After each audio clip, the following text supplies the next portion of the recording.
Welcome to the tutorial entitled Adult Education Reports, NRS Tables 4A and 4B. My name is Karen Ballingy, and I am your host for this tutorial. To help with your understanding of the content in this tutorial, you should have a copy of your region's 2018-2019 NRS Tables. If the NRS Tables are unavailable, you can download blank versions of the NRS Tables in Appendix E of the August 2019 edition of the NRS Technical Assistance Guide. Clicking on the hyperlink will allow you to access the guide. Important terms you should be familiar with are participant and POP, or period of participation. A participant is an eligible individual who completes an ASPD or adult student profile document and a minimum of 12 hours in a POP or period of participation. In Virginia, a participant is also required to have a valid assessment for the purposes of reporting his or her student activity on the NRS tables. Because of the COVID-19 pandemic, however, Virginia waived the assessment requirement until further notice so that eligible individuals who only complete an ASPD and at least 12 contact hours may be counted as participants. Here are some things to keep in mind about POPs. A POP, or period of participation, represents a period of enrollment in which adult education and literacy activity may be reported. In a POP, a student must accumulate 12 or more hours without a 90-day period of inactivity. If a student accumulates fewer than 12 hours when a 90-day period of inactivity occurs, the period of enrollment cannot be designated as a POP. When a POP is followed by 90 days of inactivity, the last date of attendance is identified as the POP exit date. It is possible that a student may have more than one POP in a program year. A POP may extend beyond a single program year. Activity occurring in a POP that extends into a second program year must be reported separately according to the program year in which the activity occurred. If a POP continues into a second program year, the enrollment in the second year is counted as a POP, even though the attendance in the second year falls short of the 12-hour minimum. Finally, SSWS will track and report all POP activity that occurs on or after the student's intake date. If a student has more than one intake date, because he or she has multiple POPs, program staff should enter the first intake date and leave it unchanged. If the program enters a later intake date, that will prevent SSWS from recognizing any attendance or MSG activity occurring in the earlier POP. This slide contains a snapshot of state-level data reported on NRS Table 4B for 2018-19. Let's start with the more familiar NRS Table 4B before undertaking a discussion of the brand new NRS Table 4A. Also, NRS Table 4B remains largely unchanged from the previous year. In fact, the only change from 2018-2019 is that post-test activity for participants placed at ABE Level 6 is no longer included in the table. But because there may be a staff who are new to adult education this year, we will review the elements and provide an explanation of how to understand NRS Table 4B in the next few slides. Columns A and B provide the number of participants by EFL who have a valid post-test. Although the title of the table references participants who pre- and post-tested, the pre-test does not have to have occurred in the program year being reported. However, the post-test does. Column C provides the total attendance for each participant.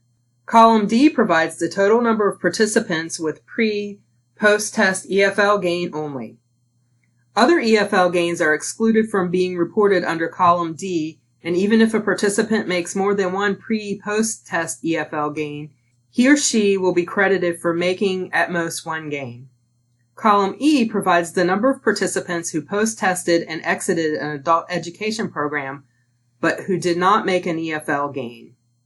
Column F provides the number of participants who post-tested and who did not make an EFL gain, but who have not exited their adult education program. Column G identifies the percentage of participants who post-tested and achieved a pre-post-test EFL gain. Some important things to keep in mind about NRS Table 4B. NRS Table 4B includes participants who were administered a post-test in the year being reported.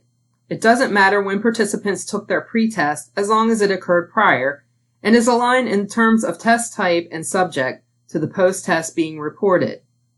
Also, NRS Table 4B does not report performance by POP.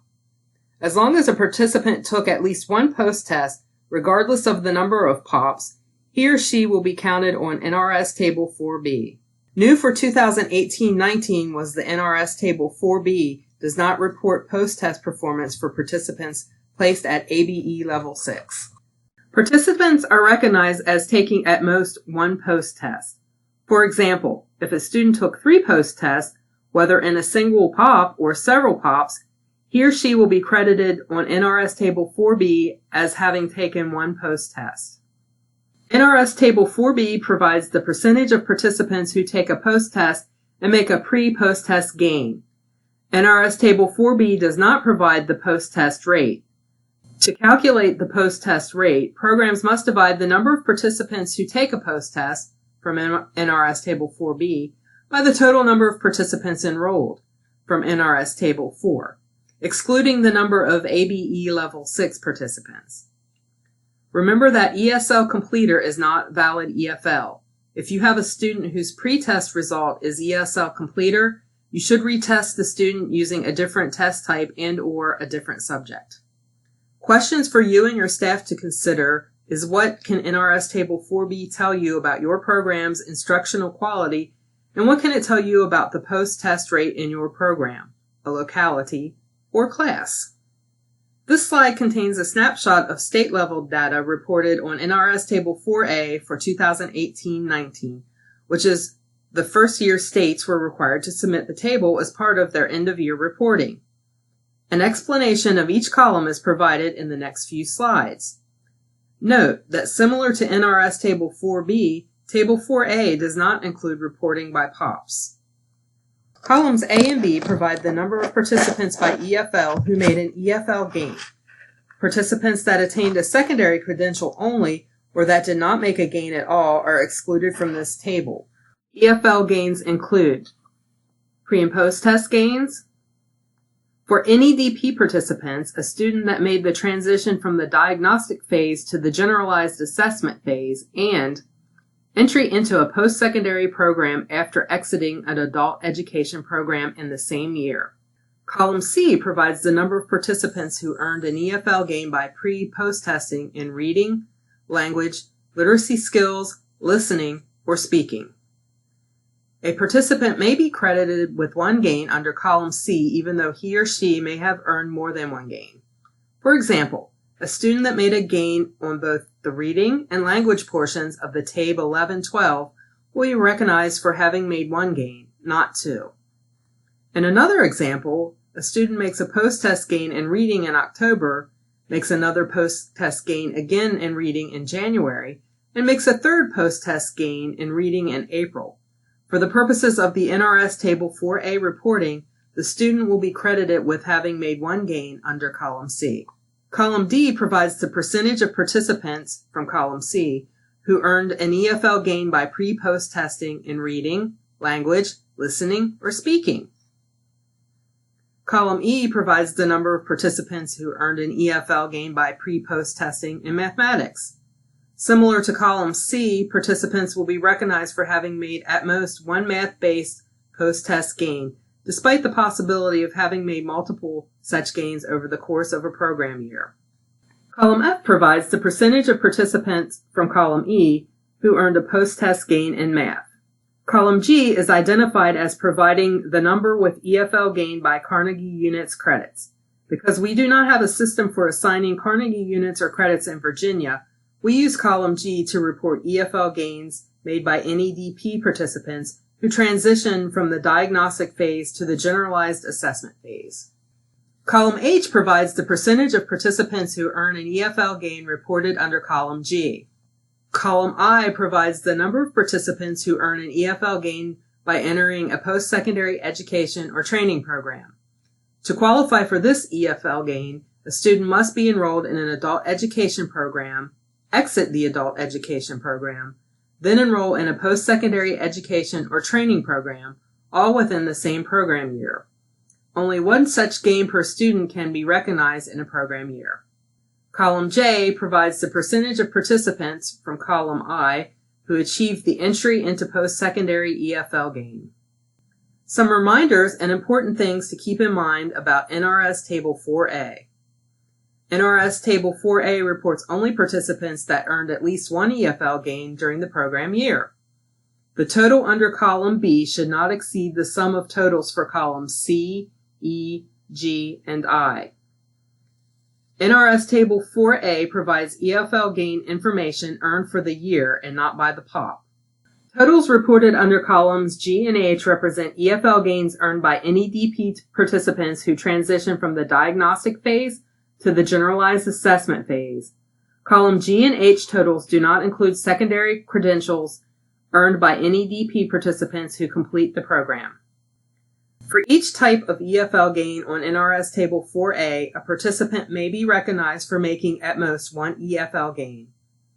While a participant may be recognized for making more than one type of EFL gain, he or she may not be recognized for making more than one EFL gain per type. For example, a student may be credited with making a reading post-test gain, a math post-test gain, and an entry into a post-secondary program gain. Questions for you and your staff to consider is, what can NRS Table 4A tell you about your program's instructional needs, strengths, and weaknesses? Where does transition from the NEDP diagnostic phase to the generalized assessment phase appear as a gain? And now for the self-check. True or false? In the 2018-19 program year, a student enrolled in an NEDP program and entered the generalized assessment phase after completing the diagnostic phase.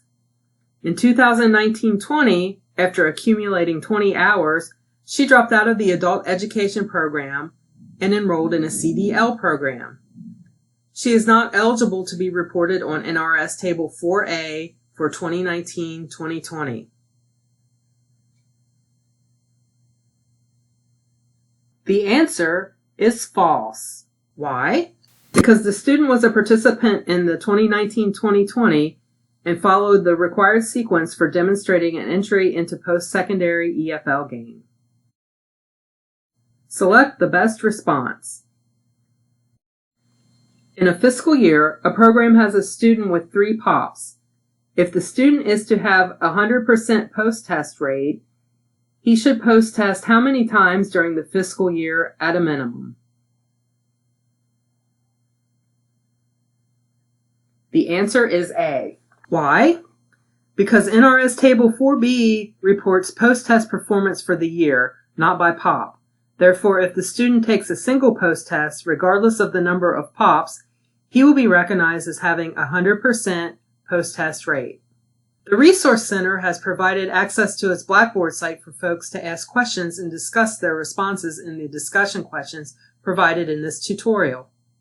Thank you for taking the time to participate in this tutorial.